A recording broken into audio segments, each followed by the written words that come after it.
Well, hello there, chums. I, Captain Stephen XO, and yes, I'm here with an ideas video. 5 ideas to improve immersion. Heck yes. Anyway, save your time and mine. Let's go over to one of these terminals and let's hit up idea number 1. XO, have you got it ready? Thank you, my little chum, and execute a mondo. I'm in the appearance modifier, and as you can see, I've got a few saved presets. Number 2 is my Ariadne when I was doing an impression of her, but I was thinking of going as this character. So if, when I talk, my mouth actually moved, I'd be up for that. I mean, at the moment, it just moves randomly. Look, if I come out of here, yes, I want to keep these changes. Heck yes. Awesome. Okay, so I'm talking right now, but my mouth is not moving. So that kind of breaks the immersion for me. You can see that there is an animation for the mouth movement, but it just seems to just trigger randomly, which just doesn't seem to have the same feel. Hence why I always play as a character with a helmet. Yet, because this is a space exploration game, I would like to be a more alien-looking character. So yeah, what I'm hoping is that they can do lip sync. So every time I talk, it just plays the mouth open and closing animation for these character visages, but not only limited to the character visages, but to each of the different races. So say if I wanted to become a Gek, let's just pick one of the old Gecky Roonies, and let's just go for one of the preset ones. So say if I wanted to go as this little chap, yeah, we'll go for him. There we go. Yes. Okay, right. I'm now him. What the fudge? Have I just What the fudge just happened? I think I've just made a new gag. That should not happen. That should not happen. I've just cloned myself. But anyway, look, you see I'm talking, but my mouth is not opening and closing. I would just like it so all the mouth movements were synced to some sort of animation. Every time the mic chimes, away it goes. You know, but that is freaking weird. What the heck? Okay, well, I'm going to just... Oh, look, oh, my days! I'm seeing double! Okay, well, let's go back to the outfitting station. There we go. We're going to go as this one. There we are. We're back to normal Captain Steve mode. But, yeah, I've just left a Gek there. I've just created a Gek!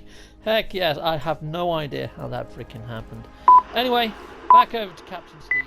Okay, so idea number 2 is see-through window screens for ships. I know it seems like such a small thing, but imagine being able to see the actual pilot sitting inside their ship, maybe have the same sort of emojis as if they're sitting on the sofa, you know, the thumbs up, the mind-blown emoji, the little wave, etc. That'd be so cool to see people flying in and see them actually sitting inside their ship's cockpit. I know you can't in these examples, but at least the window screens are made of freaking glass. Heck yes, that'd be cool. Next idea is I'd like to see the fauna actually do things that it says inside their biome in some roundabout way. It's like here it says that they're leaf eaters. So perhaps they could land in trees, and when you go near trees then they flock out of them, etc, etc. Whereas say like these beetly guys, it says requires a diet of iron. So maybe you might be able to find these on some sort of deposits within inside the actual game, and they're feasting away on metal substances. Heck, they may even get attracted to your ship. Who knows?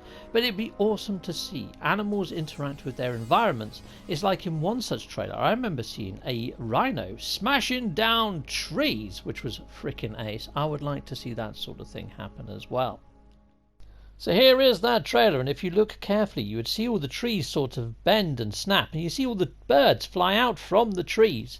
So there's a couple of different interactions happening there. First there's fauna reacting to the larger fauna and the trees as well.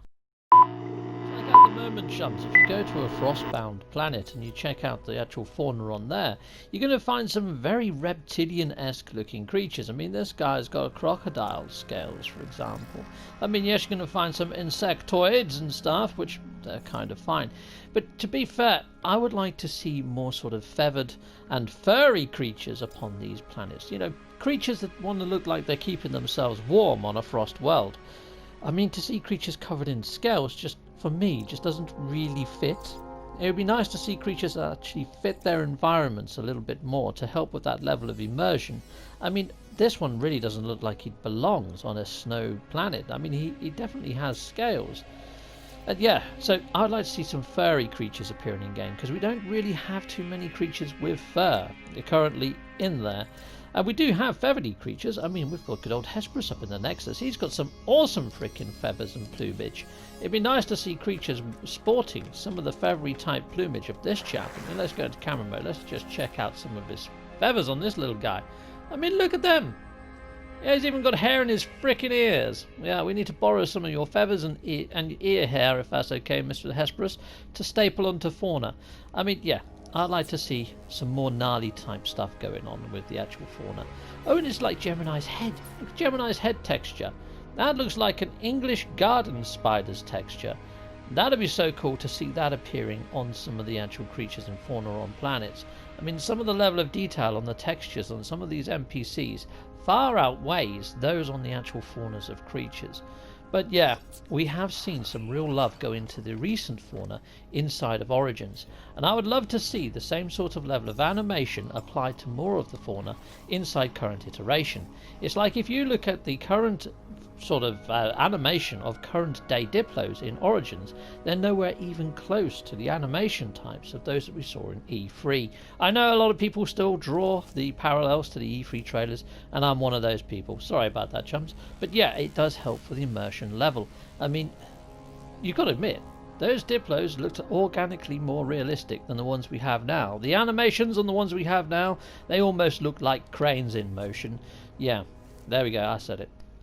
So originally at GDC 2015 they said the larger the creatures are, the slower the animations will be. And you can see there that these animations on the larger fauna are so majestic and so in keeping with the size of the creature. It's amazing. The way they move is like poetry in frickin' motion. They look beautiful.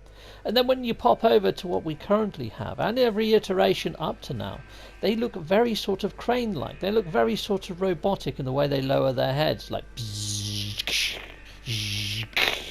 it's very robotic. There's nothing majestic or poetry in motion about this, although they're lovely. But the trouble is, we saw what they showed off at the E15. Yeah, so now you look at this and you're like, okay, well, we've got Diplos, but they're not quite there. What's going on right now?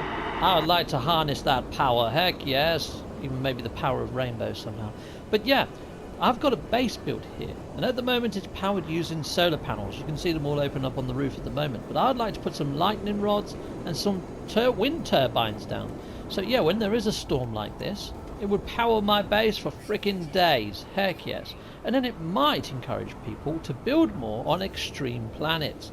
And I think that's immersion. Heck yeah. I think that's a fantastic idea.